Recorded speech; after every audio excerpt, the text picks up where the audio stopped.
In today's video, I'm going to teach you how to close, or rather disable, a billing account in Google Cloud.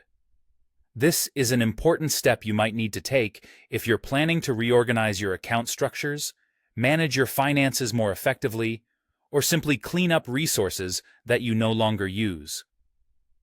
Let's dive in to make this process as smooth as possible. First, we need to navigate to the Google Cloud console.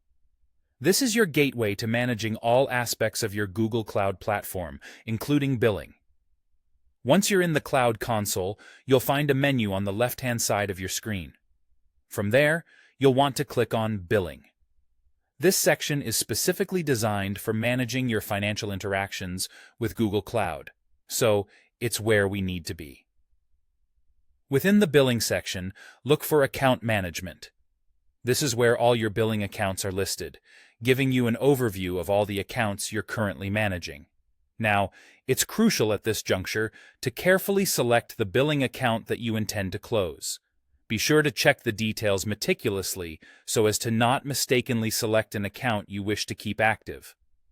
After selecting the appropriate account, direct your attention to the top of the page. Here, you'll find an option that reads Close Billing Account. This is the action that you need to take to begin the closing process.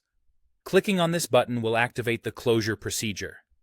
It's designed to prevent any further charges from being accrued once the account is closed. At this point, a prompt will appear asking you to confirm your decision. Google Cloud has implemented this step to ensure there's no accidental closure of billing accounts, as this action can have significant implications for any associated projects or services. Thoroughly review the terms and implications, and then proceed to confirm the closure. Once you've confirmed, the billing account will officially close and will no longer incur new charges.